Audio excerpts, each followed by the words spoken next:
Todo el mundo sabe lo que es llevarse un buen susto. Pues bien, imagínese cómo sería su vida si se viera atrapado por esa especie de miedo intenso sin razón aparente cuando menos lo esperase. Así se vive con un trastorno de ansiedad.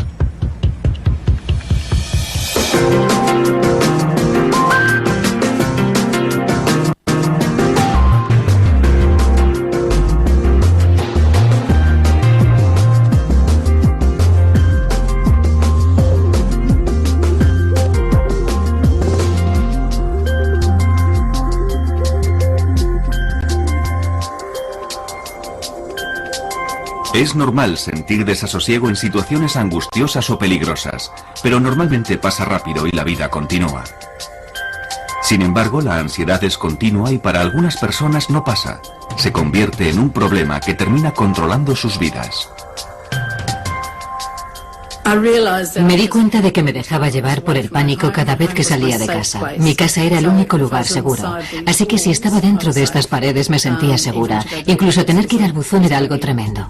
Sandra Snow tenía 30 y pocos años, estaba felizmente casada y tenía 2 hijos de menos de 5 años cuando la ansiedad empezó a apoderarse de ella.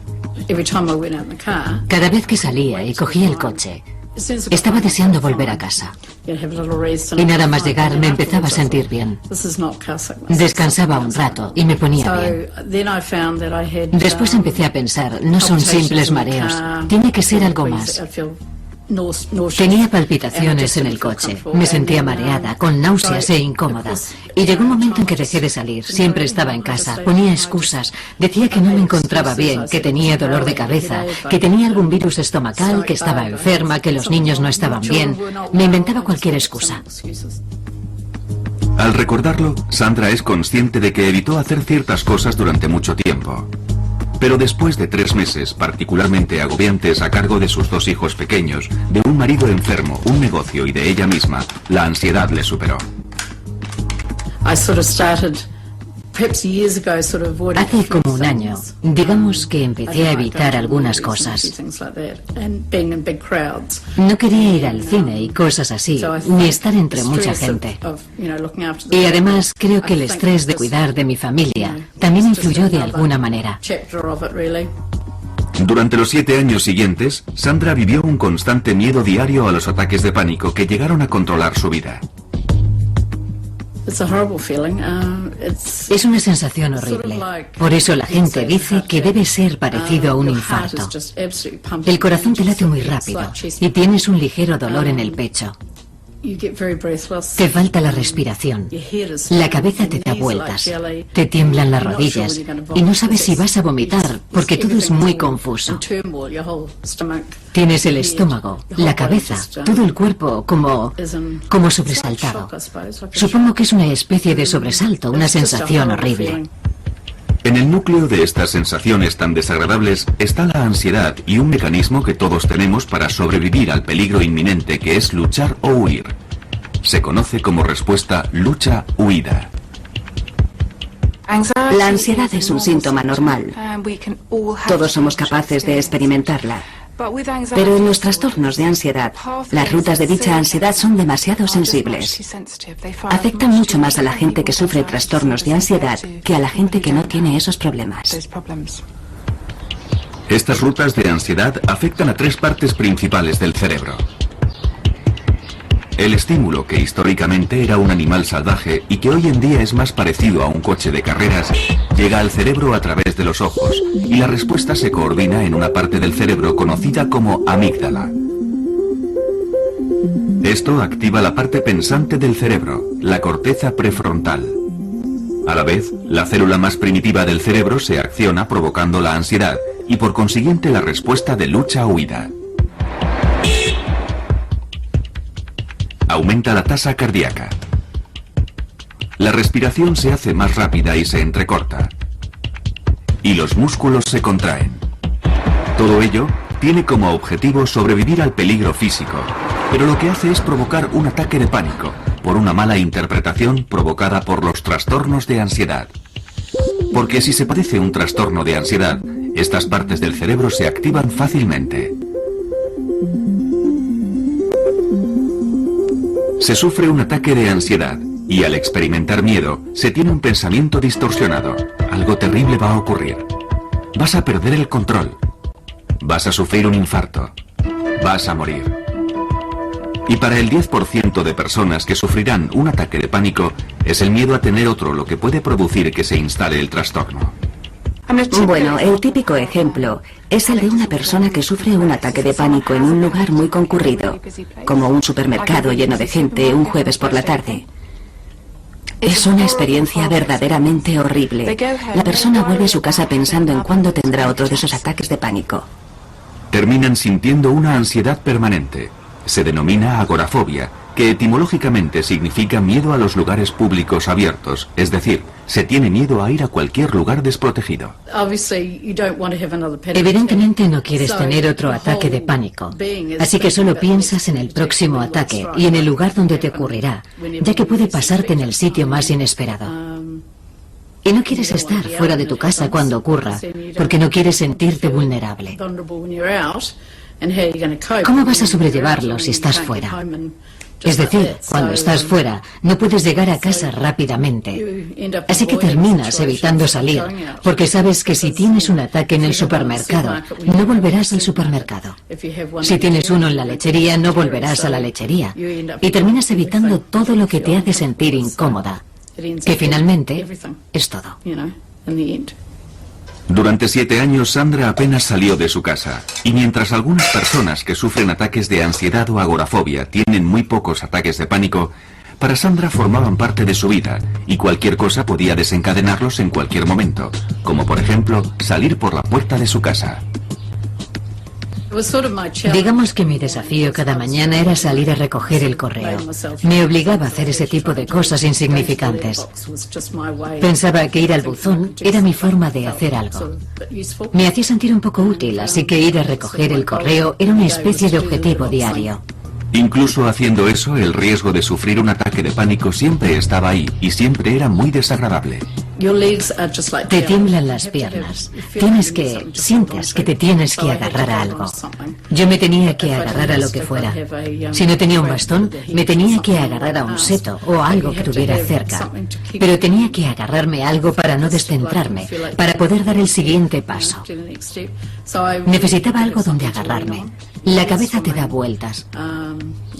El corazón se te acelera. Yo no podía mirar a los lados, solo podía mirar al buzón y después darme la vuelta y volver. A veces incluso le era difícil hacer las tareas domésticas por el efecto que tenían en su ritmo cardíaco. Creo que es porque cuando haces algo extenuante, aunque pasar la aspiradora no lo sea, estás haciendo algo que acelera tu ritmo cardíaco. Y esas palpitaciones son parecidas a las que tienes cuando sufres un ataque de pánico. Es una sensación que la mayoría de la gente ni siquiera nota, y aunque lo hagan, no le dan importancia. Pero cuando se padece un trastorno de ansiedad, el aumento del ritmo cardíaco puede activar la ruta hacia la amígdala, que a su vez activará la ruta a la parte pensante del cerebro, donde se malinterpretará como el comienzo de un infarto. Por eso se siente ansiedad y el ritmo cardíaco se acelera y las rutas se activan. Es un círculo vicioso que termina en el ataque de pánico que se estaba intentando evitar a toda costa.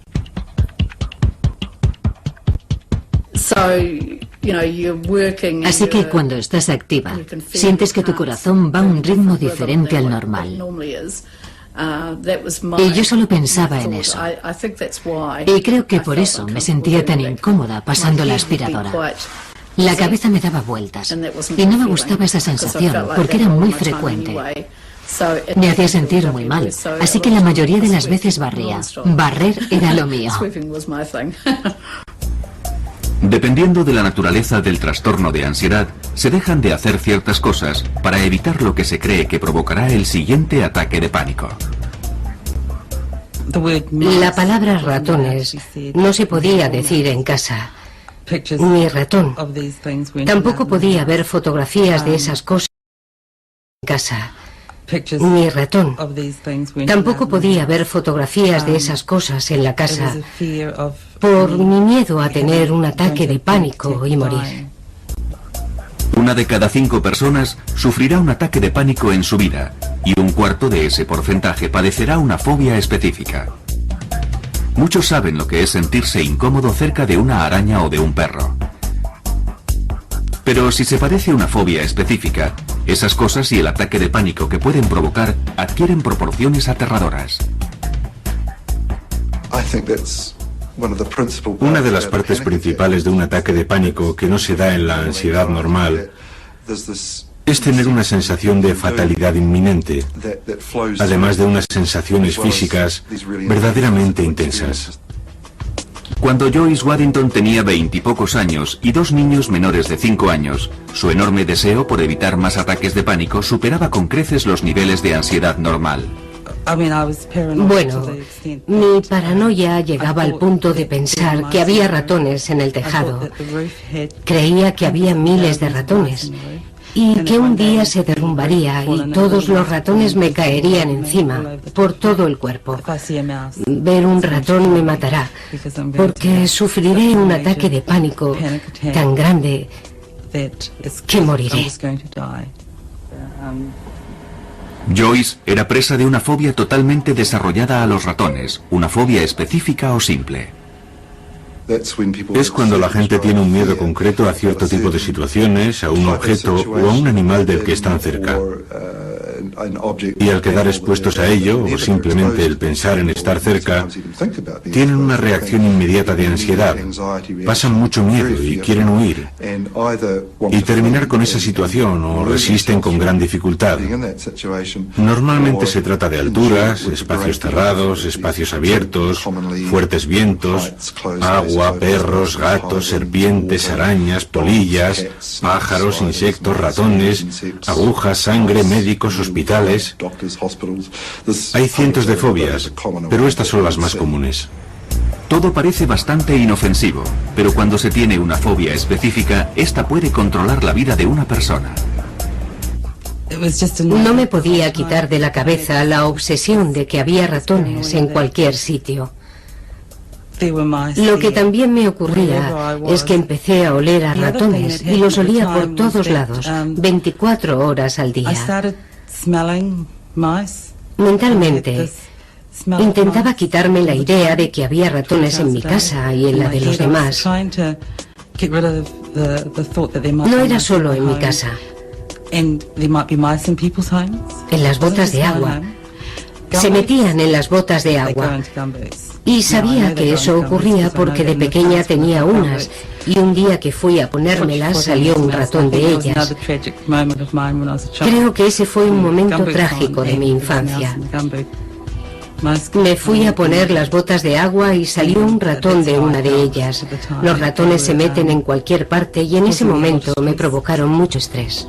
Evidentemente, el estrés que Joyce sentía por los ratones era exagerado, pero eso no impidió que controlara su vida intentando evitarlo.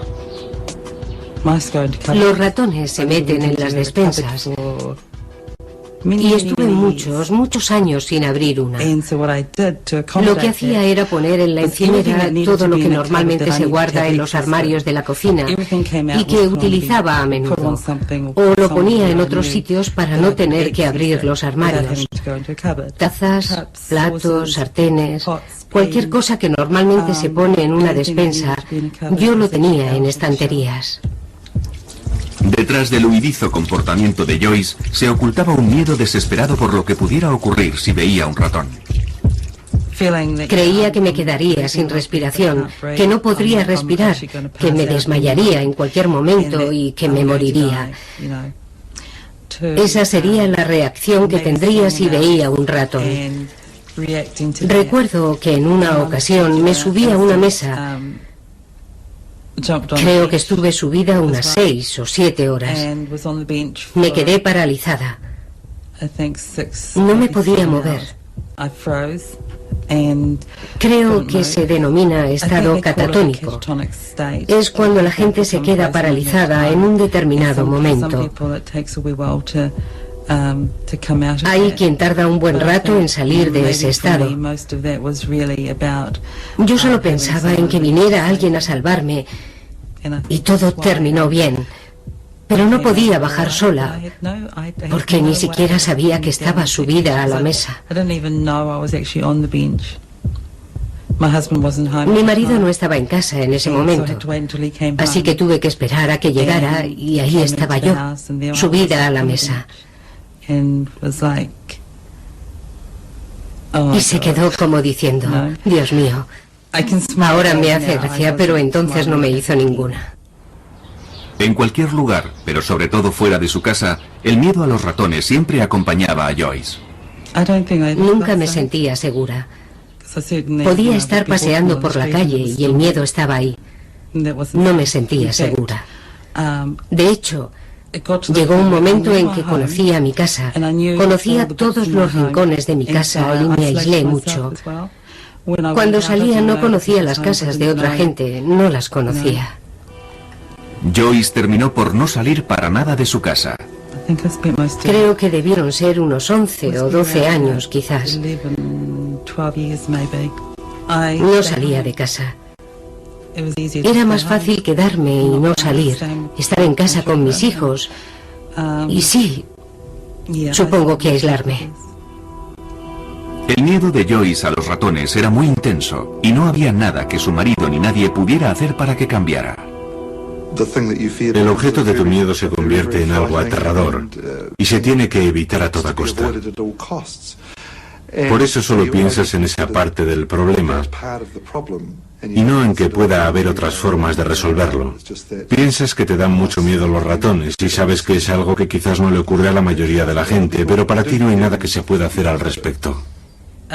Y mi marido era muy bueno diciéndome, no hay ratones ahí, es todo psicológico.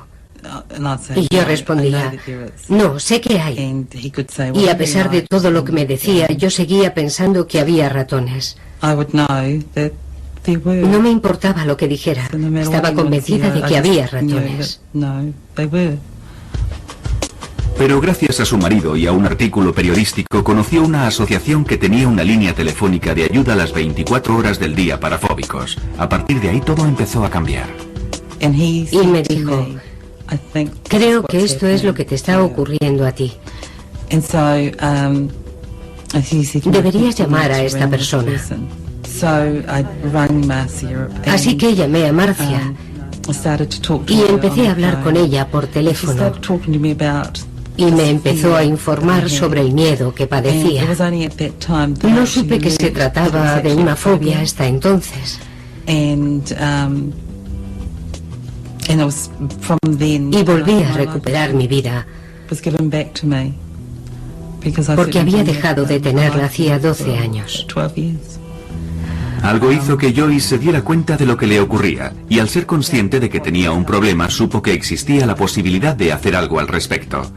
Hasta entonces, había asumido que el miedo a los ratones era parte de sí misma, por lo que la idea de someterse a un tratamiento nunca se le había pasado por la cabeza. La gente suele sufrir trastornos de ansiedad mucho tiempo antes de ser consciente de ello. Los consideran parte de su personalidad. Piensan, es mi carácter, me preocupo por todo. No lo consideran una enfermedad. No son el tipo de cosas que cuentan al médico. Se va al médico por un dolor de garganta o de extremidades, pero no por ciertos aspectos de la personalidad. Así que estas personas sobrellevan como pueden su preocupación y ansiedad crónica. Por eso muchas personas con trastornos de ansiedad llevan vidas muy limitadas y aisladas en lugar de buscar ayuda. Durante muchos años hice todo para ocultar los síntomas sin saber con seguridad qué ocurría en mi propio cuerpo. Ni siquiera podía reunir la suficiente valentía como para preguntar a alguien, ¿qué me está pasando? Asumí que era algo normal. A menudo suelen padecer diversos trastornos de ansiedad y pueden ser desesperantes. Si no se ha sufrido un trastorno de ansiedad, no es fácil comprender la intensidad que pueden llegar a alcanzar. Si no se ha sufrido un trastorno de ansiedad, no es fácil comprender la intensidad que pueden llegar a alcanzar la angustia y el miedo. La preocupación acaba acaparando todo el tiempo. No es una preocupación sobre ciertos hechos aterradores que puedan ocurrir, sino sobre todo. Así que se pasan el día preocupados por una gran variedad de cosas y no duermen. Son personas irritables, están muy tensos permanentemente y su cerebro nunca descansa. Y de forma parecida, la ansiedad social no es solo un problema de timidez, impide a la gente vivir su vida. No van a entrevistas, no progresan en su carrera, no les gusta hacer amistades porque no les gusta sobreactuar, ni pedir a nadie que salga con ellos, ni les gusta comer en público, no les gusta firmar tarjetas de crédito con alguien mirándoles. Afecta a todas las parcelas de su vida. Es una enfermedad horrible. Grant Cooper, de 41 años de edad, estuvo aislado durante muchos años debido a su fobia social. Hace 18 meses se sometió a un tratamiento intensivo que le está permitiendo recuperar cierto control sobre su vida. Pero aún recuerda su último ataque de pánico en un partido internacional de cricket al que fue con unos amigos. Estaba sentado en la tribuna y tenía suficiente espacio a mi alrededor. No había demasiada gente, así que estaba bien. Pero cuando llegaron los demás, nuestros asientos estaban en medio de una fila y estábamos rodeados de gente. Y en ese momento empecé a pensar, vaya, va a ser difícil levantarme y avanzar con tanta gente, pero voy a levantarme para ir a comprar unas cervezas. No sé si podré atravesar las abarrotadas gradas sin tambalearme y derramar la cerveza. Y fue entonces cuando empecé a sentirme muy tenso y angustiado. Empecé a tener síntomas muy fuertes en las piernas. Las tenía muy tensas. Y en las 2 horas que duró el partido estuve más concentrado en las sensaciones de mi cuerpo que en el partido de cricket. Durante años, Grant había intentado sobrellevar su ansiedad solo. Incluso cuando se dio cuenta de que tenía un problema, fue reacio a hablar de sus síntomas. A menudo son enfermedades que se padecen en silencio. El trastorno de ansiedad generalizada se suele padecer durante 20 o 25 años antes de ser tratado. Esas personas viven con un exceso de preocupación. Y en algunos casos la fobia social se suele sufrir 10 o 15 años antes de que se trate. Ahora tengo 41 años. Y sí, ahora soy consciente de ello. He empezado a ser consciente de que tengo problemas desde los 13 años. Grant recuerda perfectamente el comentario del compañero de clase que le hizo sentirse angustiado por primera vez. Hizo un comentario sobre la forma en que yo andaba, sobre cómo caminaba entonces. Y sí, no sé qué estaba haciendo en ese momento, no lo sé. A veces siento que ando normal y otras veces creo que me observan. Y cuando me siento observado es cuando me pongo tenso y angustiado y se me agarrotan los músculos. A pesar de tener una infancia feliz, Grant fue un niño tímido y retraído. Recuerdo que era un niño nervioso y, bueno, también angustiado.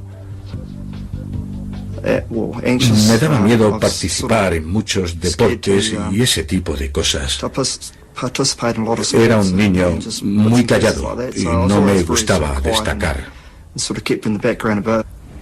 Pero padecer un trastorno de ansiedad no es simplemente una cuestión de timidez extrema. Las personas que sufren trastornos de ansiedad tienen quizás un tipo de personalidad subyacente muy sensible y angustiada, pero también tienen una afección que es más específica y que puede ser una ansiedad social, una fobia o lo que sea, o incluso una preocupación excesiva. Y nadie sabe en realidad por qué algunas personas desarrollan este tipo de trastornos y otras no. Es un curioso comportamiento del cerebro que no comprendemos totalmente. No sabemos por qué actúa de esa forma, si es debido a determinados percances durante la infancia, a algún tipo de vulnerabilidad genética. No sabemos por qué el cuerpo reacciona de esa manera peculiar, pero no tiene nada que ver con una posible debilidad. Estas personas no eligieron ser así, simplemente son así.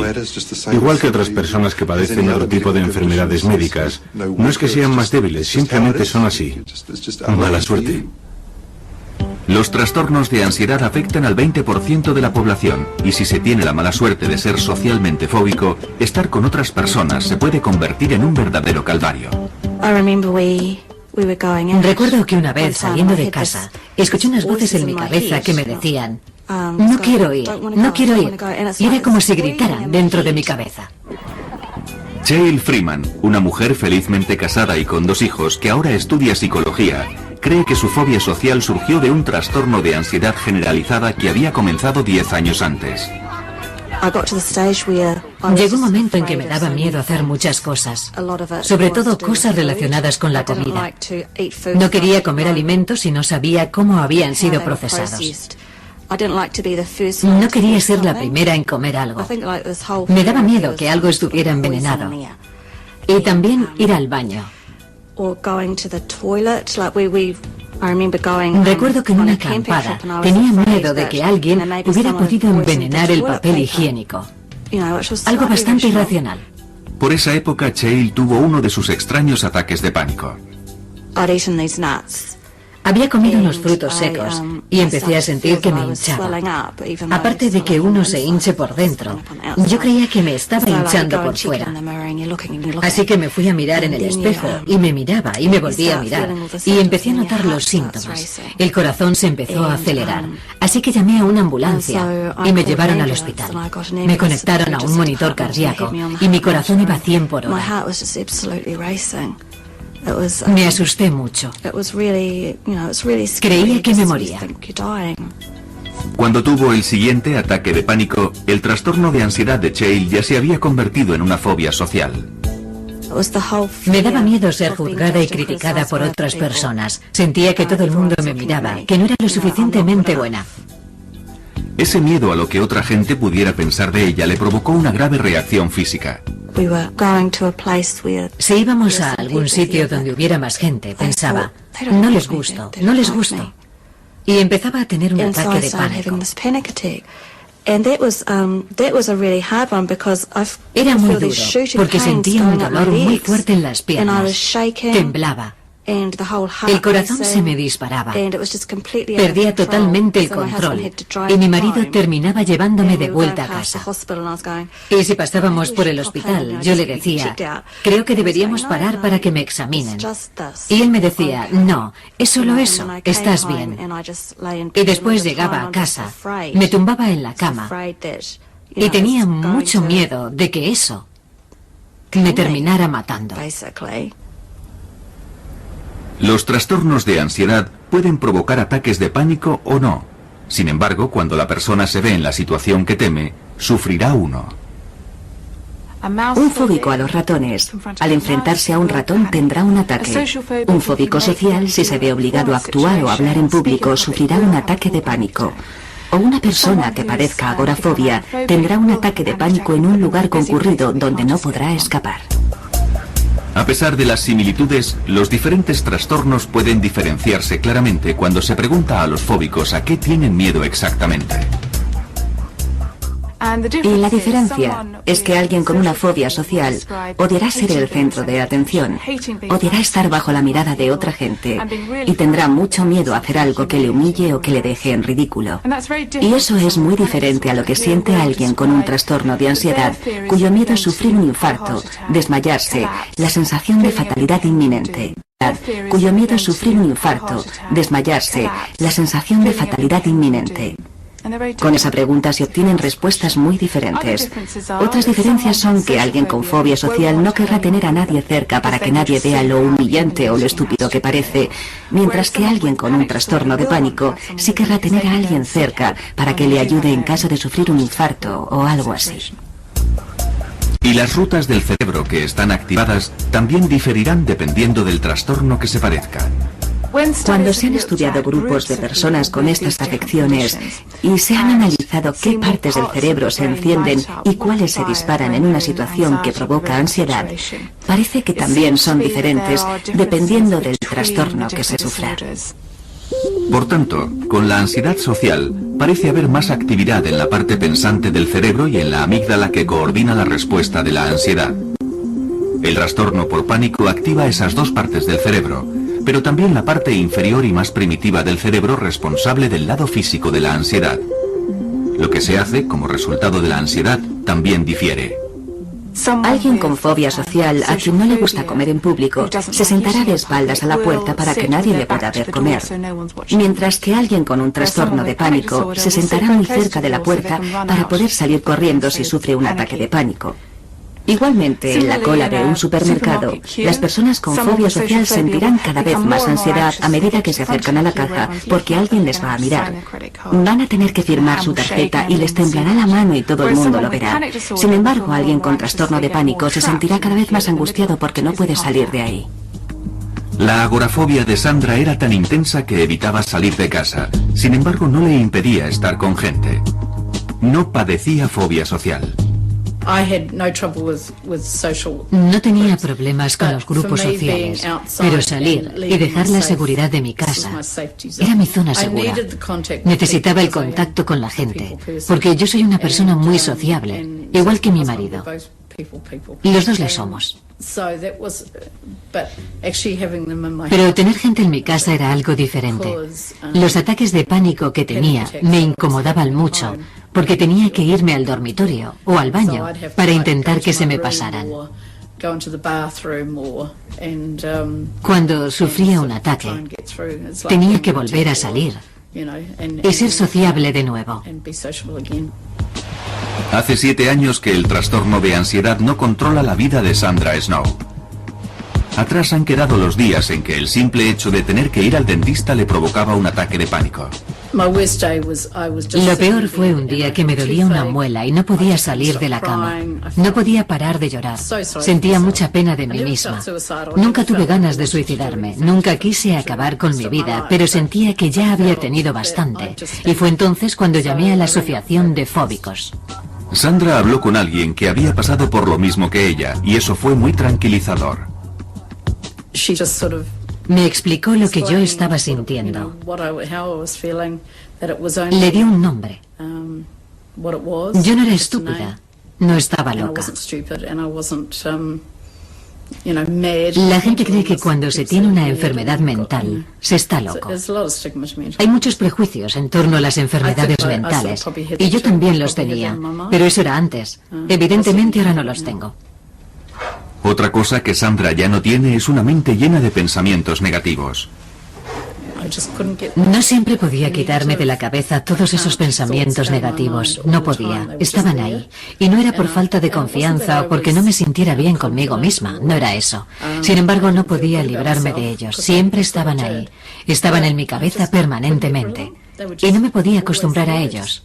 Pero no podía librarme de ellos tampoco. Durante años, Sandra intentó solucionarlo sola con cintas de relajación y obtuvo alguna mejoría con su ansiedad. Pero era temporal. Me sentía bien. Me iba a dormir por la noche, pero al día siguiente todo seguía igual. Y aunque quería mejorar, sabía que no podría conseguirlo sola. Tras años de aislamiento en su propia casa por ansiedad aguda, finalmente Sandra fue a ver a un psiquiatra. El psiquiatra me dijo que tenía un desequilibrio químico, ya que mis niveles de serotonina estaban muy bajos. Una parte clave en el sistema de comunicación del cerebro, la serotonina neuroquímica, lleva señales por la sinapsis, los huecos que hay entre las células cerebrales. Los antidepresivos también se recetan para tratar la ansiedad.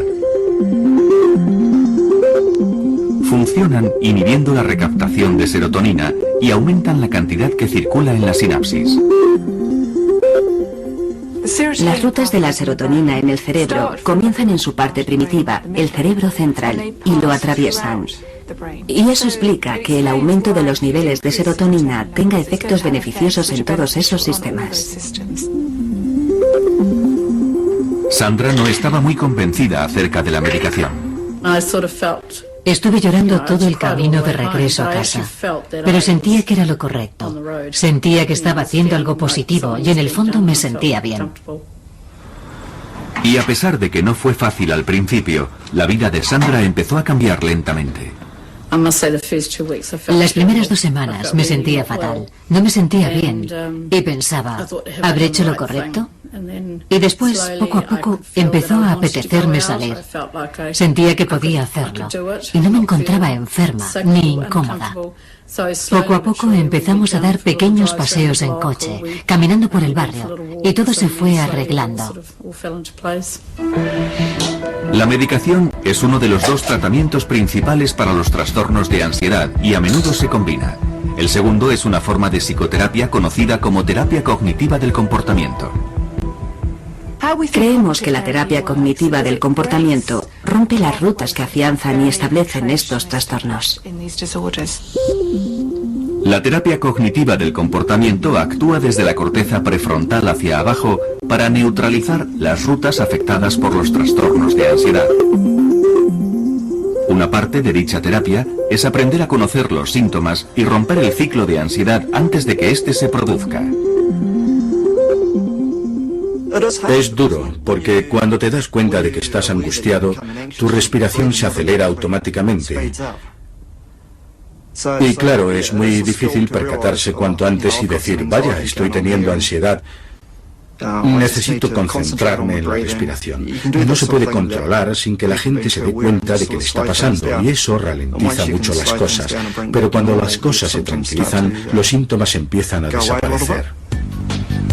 La terapia cognitiva del comportamiento también rompe las rutas de ansiedad intentando influir en cómo uno se siente. Las emociones son experiencias muy fuertes y también relativamente primitivas. Las emociones hacen trabajar a una parte del cerebro conocida como sistema límbico, y aprendiendo a controlar la manera de pensar, se pueden controlar de alguna manera las emociones y los síntomas físicos de la ansiedad. Un fóbico social, cuando está entre gente, piensa que todo el mundo le observa y odia ser el centro de atención porque está convencido de que va a hacer algo verdaderamente embarazoso. Con la ayuda de la terapia cognitiva del comportamiento, se aprende a tener un punto de vista más realista del mundo y a darse cuenta de que no se es el centro de atención. Al principio es duro. Sí, es duro. Pero cuando empiezas a desafiar a los pensamientos negativos, estos dejan de ser tan fuertes. Empiezas a estar por encima de ellos, pero al principio sí, sin duda alguna tuve que escribir muchas cosas y retar a mis pensamientos negativos con pensamientos positivos. Estas mismas técnicas ayudaron a Cheryl Freeman a escapar de la angustiada vida que llevaba, intentando evitar todas las situaciones que le pudieran provocar un ataque de pánico. La forma más fácil de impedir un ataque de pánico era evitar las cosas que me daban miedo. Y básicamente empiezas aquí. Te da miedo algo, así que estás aquí, y tu pequeña caja se hace cada vez más pequeña, hasta que tu vida es así. Y mientras estés dentro de esa caja pequeña, estás completamente bien. No es una gran vida. No hay muchas cosas de las que disfrutar. Los estudios han demostrado que tanto la terapia cognitiva del comportamiento llevada a cabo correctamente, como la medicación, son tratamientos eficaces para el 60 o el 70% de la gente que padece trastornos de ansiedad. La terapia cognitiva fue una parte esencial en la recuperación de Cheryl, ya que le ayudó a superar su dependencia. Esencial en la recuperación de Cheryl, ya que le ayudó a superar su dependencia. Tienes que intentar volver a confiar en tu forma de pensar. Y hasta que lo consigues, utilizas el pensamiento de otras personas.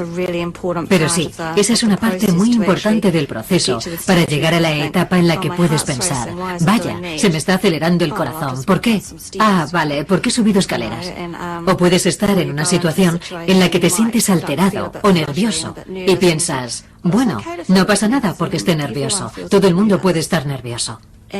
Hay que aprender a confiar en uno mismo. Cheryl combinó la terapia cognitiva del comportamiento con otras técnicas como el Reiki, la relajación y la meditación.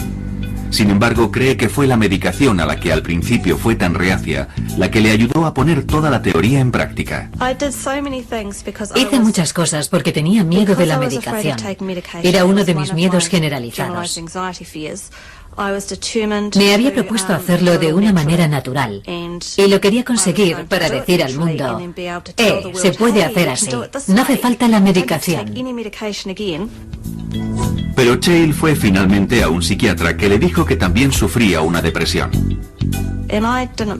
No le creí, pero tenía razón, porque la vida no me parecía divertida.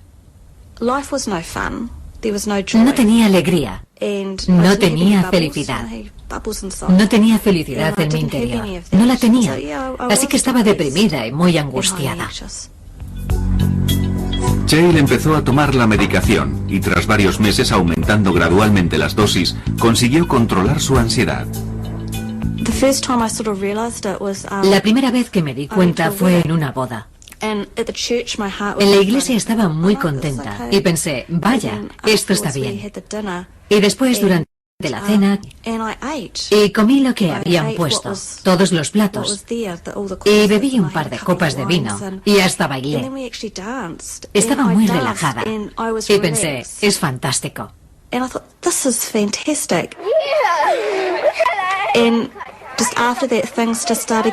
Y después las cosas empezaron a ser más fáciles. Y supongo que uno no se da cuenta en realidad. Es decir, no piensas todo el rato, vaya, lo he vuelto a hacer. Pero siempre te emocionas un poco. Piensas, sí, lo he hecho. Puede que a veces las cosas no salgan bien, pero tienes que pensar, de acuerdo, es un paso atrás. Pero con el tiempo, los buenos momentos empiezan a superar a los malos. Y llega un día en que deja de haber malos momentos. Dependiendo del trastorno de ansiedad que se padezca, otro posible tratamiento es la exposición gradual al objeto del miedo, lo que se conoce como terapia de exposición gradual. Forma parte de la terapia cognitiva del comportamiento y Joyce Waddington se estaba sometiendo a ella sin darse cuenta. Parte del mensaje de la terapia cognitiva es que no va a matarte. Es desagradable, lo reconocemos, pero se puede aprender de ella y te pueden enseñar técnicas para aprender a tolerar y a sobrellevar estos sentimientos. Al obligarse a permanecer en esa situación, el cuerpo se acostumbra a estos intensos sentimientos de miedo y ansiedad. Y no empeoran, sino que finalmente desaparecen. Y con cada exposición, la calma llega más rápidamente. Confeccionar ratones de trapo fue la terapia de exposición gradual de Joyce, y el primero fue el más difícil. Me sentía como si estuviera haciendo un ratón de verdad. Como si fuera un ratón verdadero. Creo que hasta tuve palpitaciones. Fue extraño ponerle la cola porque me parecía una cola de verdad. Cuando lo tuve entre mis manos, no quería volver a tocar un ratón nunca más. Tener un ratón entre mis manos. Creo que ese fue el peor momento. Pero con el tiempo fue cada vez más fácil. Me hice muy creativa y empecé a confeccionar otros animales también. Y a partir de ahí, mejoré mucho. Joyce ha recorrido un largo camino desde que hizo su primer ratón de trapo. No recuerdo cuándo sentí que empezaba a mejorar, pero un día no noté ese olor. No tenía el miedo de antes.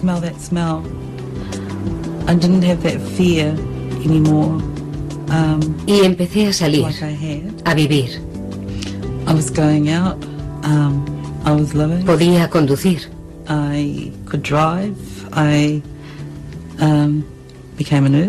Me hice enfermera. Enfermera de psiquiatría. Y empecé a vivir en el mundo de los vivos, supongo. En la recuperación de Grant Cooper también influyó una exposición gradual a sus situaciones más temidas. Las primeras veces, el simple hecho de ir andando a la ciudad con un grupo de gente era muy difícil. Se me agarrotaban los músculos de las piernas. Era muy difícil porque intentaba concentrarme en mi respiración y en todas las cosas que había aprendido. pero era muy difícil hacerlo todo al mismo tiempo. Pero sí, como he comentado, cuanto más lo hacía, más fácil era. Y después hice muchos ejercicios yo solo, como caminar por mi barrio o ir a la parada del autobús y ese tipo de cosas que normalmente evitaba hacer. Sin prisa pero sin pausa, Grant está retomando la vida que la mayoría damos por supuesta. Nunca me recuperaré totalmente, pero por lo menos puedo controlar la ansiedad. He podido retomar mi vida y estoy deseando volver a trabajar en el futuro.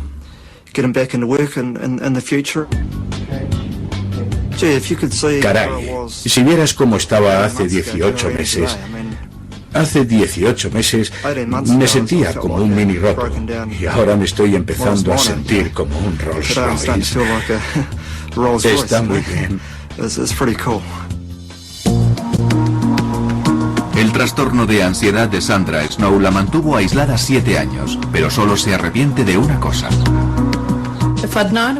Si hubiera sabido que iba a ser tan fácil mejorar, ponerme bien, habría hecho algo al respecto antes. Sandra aún recuerda la primera vez que salió en coche, después de 7 años. Recuerdo que cuando salimos a dar una vuelta en coche, Greg decía que era como llevar a un turista a pasear, porque había muchos edificios nuevos que no conocía.